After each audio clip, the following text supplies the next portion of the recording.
सभी को नमस्कार। स्वागत है आप सभी का आपके अपने परिवार टीवी हिंदी चैनल पर। आशा करता हूँ आपका स्वास्थ्य अच्छा होगा और पढ़ाई अनवरत रूप से चल रही होगी। हमने पिछली वीडियो में देखा था संधि। संधि क्या होती है, संधि के हमने रूप भी देख लिए थे। हमने संधि को जब ऐसे हमने 6 प्रकार से मिलाया था तो संधि के 3 प्रकार निकल के आए थे, या संधि के 3 भेद निकल के आए थे, जिसमें हमने देखा था स्वर संधि, व्यंजन संधि और विसर्ग संधि। तो हमने स्वर संधि को हमने एक बारी के लिए देखा था, तो अगर मैं उसको थोड़ा 1 मिनट में रिकैप करना चाहता हूँ तो स्वर संधि क्या था। अगर मैं बताऊं स्वर संधि में हमने क्या क्या देख लिया था, तो स्वर संधि में हमेशा क्या होता है, स्वर प्लस स्वर का योग होता है। तो जहां स्वर प्लस स्वर के योग से जो विकार उत्पन्न होता है उसको हम क्या बोल देते हैं, स्वर संधि बोल देते हैं। अब मान के चलिए स्वर कितने होते हैं हमारी संख्या में 11 होते हैं, तो 11 + 11 को भी हम क्या बोल सकते हैं, स्वर संधि बोल सकते हैं। तो अर्थात एक बारी के लिए मैं ये देखता हूँ कि हमारे स्वर होते कौन कौन से 11। तो आपका अ, दीर्घा, ई, दीर्घी, उ, दीर्घु, री, ए, दीर्घे, ओ और दीर्घु। ये हमारे कितने थे, 11 स्वर थे। जब हम स्वर संधि के भेद देखते हैं तो इसका मतलब क्या है, प्रत्येक स्वर अपने सभी स्वरों से योग करता है। तो जितने भी भेद निकल के आते हैं हमारे सबके सब स्वर संधि के भेद निकल के आते हैं। एक बारी के लिए हम देखते हैं कि स्वर संधि के कितने भेद बन सकते हैं। जैसे मान लीजिए अ या दीर्घा का योग किससे हो, अ या दीर्घा से ही हो, तो ये अपना किस में बदल जाता है, दीर्घा में परिवर्तित हो जाता है। या मान लीजिए ई या दीर्घ ही मिल जाए आपकी, इसका योग ई या दीर्घ ई से ही हो, तो ये अपने किस में परिवर्तित हो जाती है, ये भी अपने दीर्घ में ही परिवर्तित हो जाती है। या मान लीजिए उ या दीर्घ प्लस उ या दीर्घ उ से ही इसका योग होता है, तो ये भी अपने दीर्घ में ही परिवर्तित हो जाता है। इसी कारण हमने इसको पहला नाम क्या दिया था, इसे हमने दिया था दीर्घ स्वर संधि। दीर्घ स्वर संधि। अब हमने क्या देखा, समान जाति के जितने भी स्वर थे हमने क्या कर दिया, मिल गए। अब हम दूसरा आ का हमने पेड़ देखा, किससे मिला था, आ का पेड़ आ से मिल गया है। अब आ का पेड़ हम इन सभी से मिलाएंगे तो क्या होगा, जब आ या दीर्घ आ का योग किससे हो, ई या दीर्घ ई से हो, तो ये किस में परिवर्तित होती है, तो ये बनता है इसका ए। ठीक है। यदि आ या दीर्घ आ का योग किससे हो, उ या दीर्घ उ से हो, तो फिर क्या बनता है इसका ओ। यदि आ या दीर्घा का योग किससे हो, आपका री से हो, तो फिर इसका क्या हो जाता है, अर। तो ये वाली प्रक्रिया हमारी क्या हो जाती है, ये हमारी गुण स्वर संधि मानी जाती है, गुण स्वर संधि होती है। अब मैंने क्या देखा, आ का मैंने किस किस से योग करा दिया, आ का मैंने आ और दीर्घा खुद से करा दिया, ई दीर्घी से करा दिया, उ दीर्घू से करा दिया और दी से करा दिया। अब आ का नंबर किसका आएगा, ए और दीर्घ से। अब मैंने मान के चलिए आ या दीर्घा का योग किससे हो, आपका ए से हो या दीर्घ से हो, तो ये किसमें अपने वृद्धि में परिवर्तित हो जाती है, दीर्घ में हो जाती है। या मान के चलिए आ या दीर्घा का योग, दीर्घा का योग किससे हो, आपका ओ से हो या दीर्घ से हो, तो ये अपने दीर्घ में ही परिवर्तित हो जाता है, वृद्धि में ही परिवर्तन हो जाता है, इसका मतलब दीर्घो बन जाता है। अब ये वाली संधि वाली कौन सी कहलाई जाती है, ये वाली संधि बोली जाती है वृद्धि स्वर संधि। वृद्धि स्वर संधि, वृद्धि स्वर संधि। अब आप लोगों ने देखा होगा आ का मेरा उपयोग आ के साथ भी हो गया, ई के साथ भी हो गया, उ के साथ भी हो गया, री के साथ भी हो गया, ए के साथ भी हो गया और ओ के साथ भी हो गया। अब हम क्या देखेंगे, अब हम ई का सभी के साथ कराएंगे योग। अब नेक्स्ट क्या आएगा आपका, या तो ई या दीर्घी का योग। देखिए ई और दीर्घी का इसके साथ तो पहले ही हो चुका है, अर्थात अब क्या आएगा, शेष अन्य सभी असमान स्वर। तो मैं लिख सकता हूं शेष अन्य असमान स्वर, असमान स्वर। अब मैं क्या देख रहा हूं, ई या दीर्घ ई का प्रयोग जब ई या दीर्घ ई से ही होता है तो वो हमारी क्या बनती थी, दीर्घ स्वर संधि। इसके अतिरिक्त किसी भी अन्य स्वर से होता है तो ये ई का क्या हो जाता है, ई अपने य में परिवर्तित हो जाती है, य में बदल जाता है, और जो भी स्वर आता है उसकी क्या आ जाती है, उसकी मात्रा आ जाती है। ऐसे ही अब मैंने ई का भी सभी के साथ योग करा दिया। अब मैं देखूंगा ऊ या दीर्घ ऊ का योग, ऊ या दीर्घ ऊ का। तो हमने दीर्घ स्वर संधि में क्या देखा, ऊ या दीर्घ ऊ का योग जब ऊ या दीर्घ ऊ से ही होता है तो वो दीर्घ ऊ में परिवर्तित हो जाता है। तो हम समान जाति के जोड़े तो वहां पे कर ही चुके हैं। तो अब क्या रहेगा, इसका शेष असमान स्वरों से इसका योग देखेंगे, शेष असमान स्वरों से इसका योग देखेंगे। तो ये अपने वा में आदेश हो जाता है, किसमें, वा में आदेश। और शेष स्वर जो मात्रा आता है, स्वर आता है उसकी क्या आ जाती है, उसकी मात्रा आ जाती है। अब नेक्स्ट देखेंगे हमने किस किस का देख लिया, ई का देख लिया, ऊ का भी देख लिया। अब हम री का देखेंगे, री प्लस, अब री तो हमारी एक ही है। जब मूल व्याकरण में देखते हैं तो री का दीर्घ री मिल जाता है, लेकिन यहाँ पे री का प्रयोग करेंगे सभी स्वरों के साथ, सभी स्वरों के साथ। सभी स्वर कितने रह जाएंगे, 10। सभी स्वर कितने रह जाएंगे, 10। तो री का बन जाता है र, और इसकी क्या आ जाती है, मात्रा। तो ये वाला पूरा का पूरा रूप हमने किस संधि में देखते हैं, ये वाला पूरा रूप हम देखते हैं यड़ संधि में, यड़ संधि में। अब हम देखेंगे ए और दीर्घ ए का योग सभी के साथ और ओ और दीर्घ ओ का योग सभी के साथ। तो देखते हैं हम, मान के चलिए ए या दीर्घ ए का योग किसे, सभी स्वरों से हो, कितने, सभी स्वरों के साथ। अब यहाँ पे हम असमान स्वर नहीं देखेंगे, चाहे ए भी आ सकता है चाहे ओ भी आ सकता है, कोई समस्या नहीं है। तो क्या होता है, ए आय में परिवर्तित हो जाती है और दीर्घ आय में परिवर्तित हो जाती है, और इसकी क्या आ जाती है, आपकी मात्रा आ जाती है। तो हमने क्या देखा, ए आय में आदेश हो जाता है, दीर्घ आय में आदेश हो जाता है, और जो भी स्वर होता है उसकी क्या आ जाती है, मात्रा आ जाती है। अब हम देखेंगे कि ए का अ ही क्यों हुआ और दीर्घ का आय क्यों हुआ। तो हमने एक चीज देखा था, ए का निर्माण किस किस से हुआ है, ए का निर्माण हुआ है अधन ई के योग से, अधन ई के योग से। अब मान के चलिए मैं ए की जगह पे क्या लिख सकता हूं, अधन ई प्लस सभी स्वर, सभी स्वर।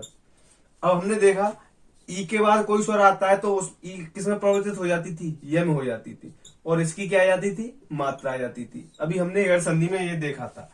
और आगे क्या चल रहा है, इसका आगे चल रहा है। तो इसको कुल मिला के क्या हो जाता है, इसका अगर योग कर दिया जाए, आय प्लस मात्रा।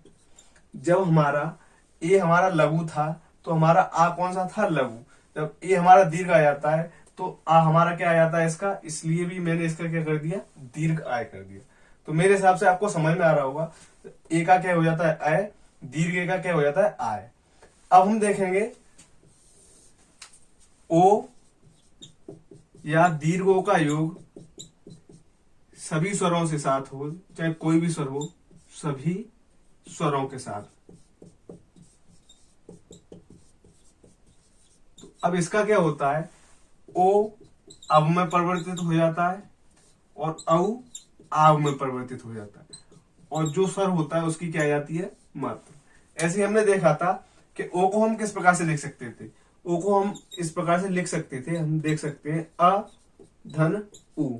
अब क्या है, इसकी कोई अगर कोई भी स्वर आ जाए, ऐसे मान के चलिए कोई भी स्वर, तो अब हमने देखा था ऊ के बाद कोई स्वर आता है तो ऊ किसमें आदेश हो जाता था, वो में आदेश हो जाता था।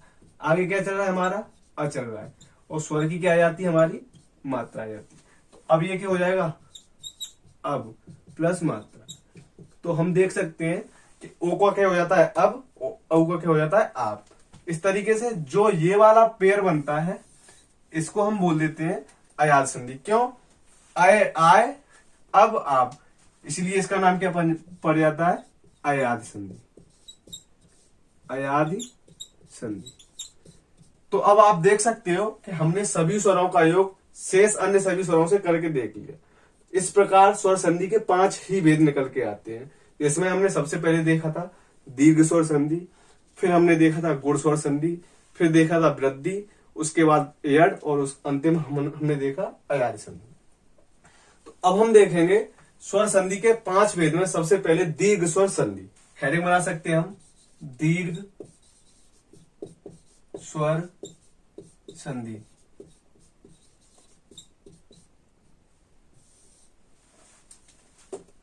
दीर्घ स्वर संधि में हम देखते क्या है, दीर्घ स्वर संधि में जब अ या दीर्घ आ का योग किससे होता है, अ या दीर्घा से होता है, तो ये अपने किस में आदेश हो जाता है, दीर्घा में आदेश हो जाता है। वही हमने क्या देखा था, ई या दीर्घी का योग किससे होता है, ई या दीर्घी से होता है, तो ये अपने दीर्घ ई में आदेश हो जाती है। वही हमने क्या देखा था, उ और दीर्घ उ का योग यदि उ या दीर्घ उ से होता है तो अपने ये दीर्घ में आदेश होता है। तो ये वाली पूरी प्रक्रिया क्या कहलाती है, हमारी दीर्घ स्वर संधि कहलाती है। ठीक है, इसमें परिभाषा तो आप आसानी से बना सकते हैं। जब अ या दीर्घा, ई या दीर्घी, उ या दीर्घु अपने समान स्वरों के साथ प्रयोग करते हैं तो ये अपने दीर्घ में आदेश हो जाते हैं। इस प्रकार जो संधि का निर्माण होता है कौन सी कहलाती है, हमारी दीर्घ स्वर संधि कहलाती है। अब मान के चलिए, इसका मैं केवल एक का करके दिखा दे रहा हूं, उससे आप सभी अन्य निकाल सकते हो। जैसे मान के चलिए अ प्लस आ क्या होगा आपका, दीर्घा हो सकता है। ऐसे करके यदि आ प्लस दीर्घा मिल जाए आपका, तब भी क्या होगा आपका, दीर्घा ही होगा। अब मान के चलिए आ प्लस लघु आ मिल जाए आपका, तब भी आपका दीर्घा ही परिवर्तित होता है। और यदि दोनों तरीके से दीर्घा मिल जाए आपके, तब भी क्या होगा आपका, दीर्घा। अर्थात कहने का मतलब मेरा ये है कि हमेशा दीर्घ में ही आदेश होता है। अब ऐसे ही जितने भी ये अन्य वर्ण हैं, इनका भी ऐसे ही होगा, तो ये अपने दीर्घ में ही परिवर्तित होते हैं। संधि से अगर प्रश्न बनने की संभावना होती है तो केवल 2 ही प्रकार के प्रश्न बनते हैं। मान के चलिए कोई शब्द दे देगा तो उसमें पूछेगा कि इसमें कौन सी संधि निहित है। 3-4 विकल्प दे देगा, यदि तीन विकल्प दे देगा, उनमें से एक ही प्रकार की संधि दे देगा, एक में अन्य तरीके से दे सकता है, तो पूछ लेगा इनमें से भिन्न है। या एक संधि ऐसे बोल देता है कि एक शब्द दे देगा, उसके 3 से 4 संधि विच्छेद करके दे देता है, फिर पूछता है इनमें से सही संधि विच्छेद है। तो या तो संधि का नाम पूछ सकता है या संधि का विच्छेद करके पूछ सकता है। तो हमको दोनों ही तरीके आ जाने चाहिए, कोई कठिन काम नहीं है, आराम से निकल आएगा। यदि आपको ये वीडियो अच्छा लग रहा है तो वीडियो को लाइक करें, शेयर कर दें, और यदि चैनल पर नए हैं तो चैनल को सब्सक्राइब भी कर लें। ठीक है, अब हम देखेंगे दीर्घ स्वर संधि के उदाहरण। क्या देख सकते हैं हम, दीर्घ स्वर संधि के उदाहरण। बहुत सारे उदाहरण हैं, लेकिन हम वही उदाहरण देखेंगे जो परीक्षा की दृष्टि से महत्वपूर्ण है। जैसे मान के चलिए गीतांजलि, गीतांजलि, कवितावली, कवितावली, और मान लीजिए कारागार, कारागार, दैत्यारी, दैत्यारी, अन्यान्य, अन्यान्य। ये कुछ ऐसे महत्वपूर्ण उदाहरण हैं जो परीक्षा की दृष्टि से बहुत इंपोर्टेंट। देखिए, सरल उदाहरण तो हर किताब में मिल जाते हैं, लेकिन मेरा प्राथमिक लक्ष्य ये है कि आपको ऐसे उदाहरण दूं जो परीक्षा की दृष्टि से महत्वपूर्ण है। और मान लीजिए जैसे सत्याग्रह, सत्याग्रह, गौरीज, और मान लीजिए जैसे फड़ीज, और आपको मिल जाएगा महेंद्र, महेंद्र, चमूरजा, चमूरजा, और एक आपको मिल जाएगा ये चमूत्सा, चमूत्सा, और मिल जाएगा आपको लघूर में, या मिल जाएगा आपको भानुदय, और आपको मिल जाएगा जैसे एक अच्छा शब्द है आपका अभयारण्य,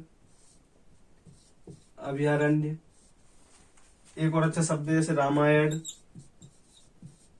ये कुछ ऐसे महत्वपूर्ण उदाहरण है, अन्य भी उदाहरण है, लेकिन हमको केवल वही उदाहरण देखने हैं जो अच्छे से हमको परीक्षा में पूछे जा सकते हैं। जैसे मान के चलिए, इसमें जैसे मान के चलिए जैसे अभयारण्य एक अच्छा उदाहरण है। रामायण भी कई बार पूछा जाता है, हम इसे भी देख सकते हैं, कारागार को भी देख सकते हैं। एक इसमें से भी चमूत्सा भी देख सकते हैं या चमूजा भी देख सकते हैं, तो जिससे आपके कॉन्सेप्ट क्लियर हो जाते हैं। कुछ महत्वपूर्ण उदाहरण है, इनसे मैं आपको थोड़ा डिटेल में बताने का प्रयास करता हूँ। तो सबसे पहले देखते हैं हम कारागार। जैसे मान के चलिए ये आपका क्या है, कारागार। तो कारागार का हम जब संधि विच्छेद करते हैं तो बनता है कारा धन आगार। अब आगार होता है ठहरने का स्थल और कारावान होता है कठोर। तो ऐसा स्थल जो कठोर होता है रहने के लिए, वो क्या होता है आपका कारागार। अब इससे हम कारागार से हम संधि विच्छेद तो कर लिया हमने, अब इसको एक तरीके से हम कारागार ही प्राप्त कैसे करते हैं, इसको मैं एक बार ही पूरा करके दिखाता हूँ आपको। जैसे मान लीजिए अब संधि हमारी होती कहाँ है, प्रथम पद के अंतिम वर्ण में और अंतिम पद के प्रथम वर्ण में। तो मुझे प्रथम पद का अंतिम वर्ण निकालना है, तो इसमें क्या निकल के आएगा, इसमें मैंने स्वर रहित इस रा को कर दिया तो आ निकल के आ गया, और वहीं पे ये आ हमारा पहले से है और ये हमारा क्या है आपका गा।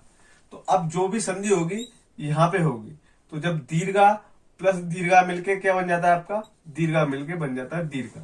ठीक है, आगे क्या चल रहा है आपका कार, वो भी हल चिन्ह सहित, पीछे क्या रह जाएगा आपका गार। तो अब हम इसको सभी को मिला देते हैं। हम देवनागरी लिपि में हम क्या देखते हैं, जब हम किसी को स्वर को व्यंजन से मिलाते हैं तो उसका हल चिन्ह खत्म हो जाता है। तो अब हमारा क्या हो जाएगा, इसको हम देख सकते हैं, तो कारागार। तो हम कारागार से कहां पे आ गए, पुनः लौट के कारागार पे आ गए। ऐसे ही हम देख सकते हैं, जैसे मान के चलिए एक शब्द अच्छा शब्द है अभयारण्य, इसमें अभयारण्य का और देख सकते हैं आप, अभयारण्य। अभयारण्य का संधि विच्छेद क्या होता है, अभय अभय धन अरण्य। तो अरण्य होता है जंगल, अरण्य किसको बोल देते हैं हम, जंगल को। और अभय मतलब जो भय से रहे, तो ऐसा जंगल जिसमें भय नहीं होता उसको हम क्या बोल देते हैं, अभयारण्य। देखिए इसको तो हर कोई आराम से कर सकता है, लेकिन अगर प्रश्न बनने की संभावना रहती है तो इसकी शब्द शुद्धि से बनती है। जैसे वो क्या देता है, अभयारण्य की जगह पे वो ऐसे दे देता है अभयारण्य। ठीक है, और लोगों को ये तरीका बहुत सही लगता है, लेकिन शब्द शुद्धि की दृष्टि से ये कैसा है, गलत। क्योंकि भ हमारा पूरा होता है, न कि स्वर रहित नहीं होता, हम ये देखेंगे। तो हम इस प्रकार से ये भी कर सकते हैं। और हम देख सकते हैं, जैसे एक शब्द है चमूतसा, चमूतसा, इसका हो जाएगा आपका चमू धन उत्साह। चमू का अर्थ होता है सेना, और उत्साह जो सेना का उत्साह होता है उसको हम क्या बोल देते हैं, चमूत्साह बोल देते हैं। एक शब्द है हमारा रामायण, रामायण। जब हम रामायण का देखते हैं तो राम धन अयन। अब इस वाले शब्द को मुझे बताने के लिए कुछ अलग सी आवश्यकता थी, इसलिए मैंने इसको हाईलाइट कर दिया। अब रामायण का हमेशा तीन इसमें संधि पाई जाती है। एक पाई जाती है आपकी दीर्घ संधि, दीर्घ स्वर संधि, एक पाया जाता है व्यंजन संधि, और एक पाया जाता है आपका अयादि संधि। अब हम तीनों को देख सकते हैं। जैसे मान के चलिए राम धन अयन मिलता है, तो आपका कौन सा संधि होगा, आपका दीर्घ संधि। वहीं व्यंजन संधि कब होता है कि न का ये क्या हो जाता है, ऋण हो जाता है आपका। ठीक है, तो ये आपका व्यंजन संधि का एक वो मिल जाता है नियम। वहीं इसका एक अन्य संधि विच्छेद देखते हैं, राम धन अन, तो ये आपका क्या मिल जाता है, ये आपका अयादि संधि का भी मिल जाता है। मैं आपको स्पष्ट करा दूं, कहने के लिए तो रामायण में दीर्घ व्यंजन अयादि तीनों ही संधि मिल जाती है, लेकिन जब भी हमको कहीं विकल्प मिलेगा तो हमारा प्राथमिक उद्देश्य क्या है, हमेशा उसमें दीर्घ संधि ही मान के चलना होता है, और उसका संधि विच्छेद मानते हैं राम धन अयन। तो अब आराम से हो जाएगा आपका। मेरे हिसाब से ये एग्जाम्पल ऐसे एग्जाम्पल है जो हर एक दूसरी परीक्षा में आपको मिल जाते हैं।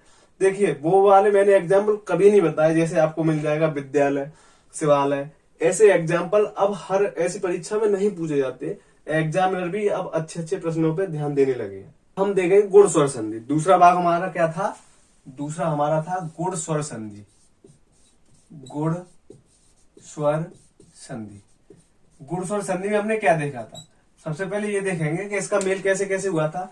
जैसे मान के चलिए अ या दीर्घ आ का योग किससे हो, ई या दीर्घ ई से होता है, तो ये किस में आदेश हो जाता था, ए में आदेश हो जाता था। वहीं हमने दूसरा देखा था आ या दीर्घ आ का योग किससे हो, उ या दीर्घ उ से होता था, तो इसका क्या हो जाता था, ओ में आदेश हो जाता था। वहीं आ या दीर्घ आ का योग अगर री से होता था तो इसका क्या हो जाता था, इसका अर हो जाता था। अब देखिए इसकी परिभाषा कोई कठिन नहीं है, यदि हम आराम से देखें, शब्दों से ही देखें तो आराम से परिभाषा का निर्माण किया जा सकता है। जैसे मान के चलिए यदि आ या दीर्घ आ के बाद ई या दीर्घी, उ या दीर्घु या री का योग होता है तो ये क्रम से ए, ओ और अर में आदेश हो जाता है इसका। तो ये वाली हमारी परिभाषा क्या हो जाएगी, हमारी गुण स्वर संधि की परिभाषा हो जाएगी। अब इसके हम कुछ उदाहरण देख सकते हैं। जैसे मान के चलिए उदाहरण, अब उदाहरण देख सकते हैं जैसे रमेश, दिनेश, और देख सकते हैं हम सुरेश,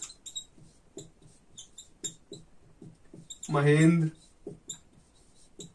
और भी कई उदाहरण है जैसे राकेश,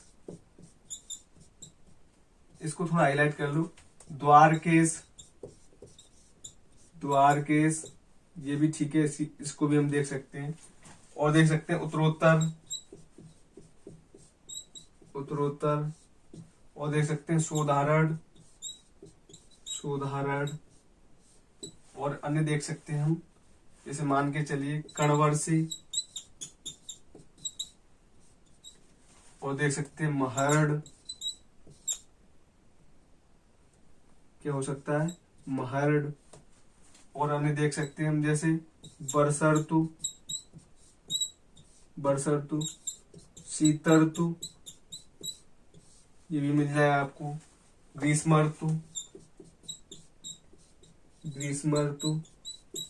ये भी आपको मिल जाएगा। और मिल जाएगा जैसे इतरेतर। ये कई ऐसे उदाहरण हैं जो परीक्षा में पूछे जा सकते हैं।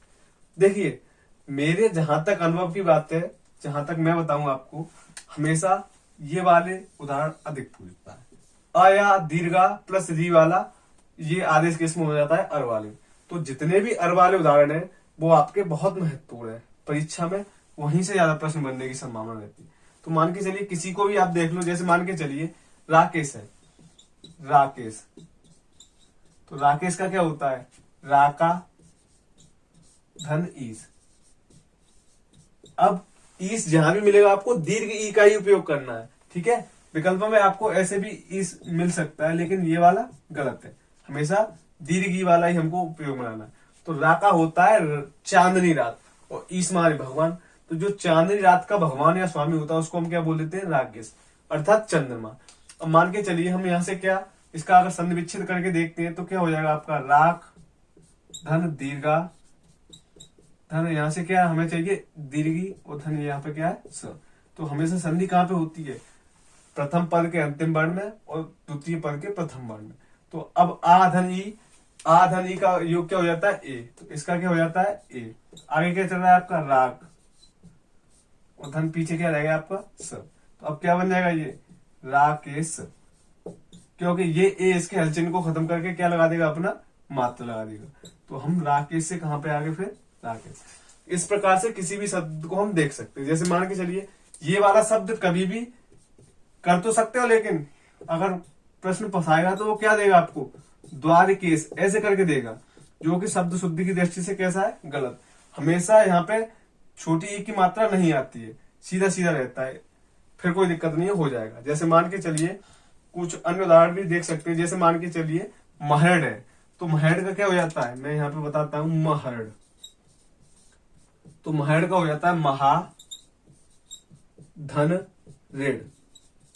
तो अब इसका क्या हो जाएगा, देख सकते हैं हम, हमें क्या चाहिए, इसका अंतिम वर्ण चाहिए। तो इसमें से क्या आ जाएगा, दीर्घा बाहर निकल आएगा। यहाँ पे क्या है आपका रे, प्लस यहाँ पे क्या है ऋ।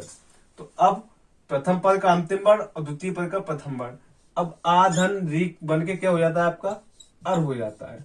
तो हम निकाल सकते हैं, क्या हो जाएगा आपका म। अब ये वाला आ इसके क्या हलचल को क्या कर देगा, खत्म कर देगा। अब ये आपका कैसा है, स्वर रहित रा है। तो हमने पिछली वीडियो में देखा था कि जब हमारा रेफ रा होता है या स्वर रहित रा होता है तो वो श्रोरेखा से ऊपर चला जाता है, पीछे क्या चल रहा है, ड़। तो ये आपका चला जाएगा महर्ड। और भी कई अन्य उदाहरण, जैसे मान के चलिए बरसर्तु है, मैं इसको भी एक बार समझा देता हूं। ये है आपका बरसर्तु, तो इसका क्या हो जाएगा, वर्षा धन ऋतु। ऐसे ही आपका हो जाएगा शीत ऋतु, तो शीत धन ऋतु। ऐसे इसका हो जाएगा ग्रीष्म धन ऋतु, ग्रीष्म ऋतु। तो इसका हम देख लेते हैं वर्षा ऋतु को। तो इसमें हमें अंतिम वर्ड चाहिए होता है, तो हम क्या कर सकते हैं, यहां से हम क्या निकाल सकते हैं, दीर्घा निकाल सकते हैं। यहाँ पे क्या हमारा री, और पीछे क्या चल रहा है तू। तो अब आ धन री क्या हो जाता है हमारा अर। तो इसका क्या हो जाएगा आपका अर, पीछे क्या चल रहा है तू, और आगे क्या है आपका वर्ष, और वो भी हलचन से। अब ये यहां से क्या हो जाएगा, ये वाला आ है ना, ये वाले मूर्धन सकार के हलचन को खत्म कर देगा। तो अब क्या हो जाएगा यहाँ पे, इसका हो जाएगा वर्ष। और जब हमारा रा आधा है ना, जब स्वर रहता रा है, तो ये हमारा ऊपर चला जाएगा, तो ये हो जाएगा वर्ष ऋतु।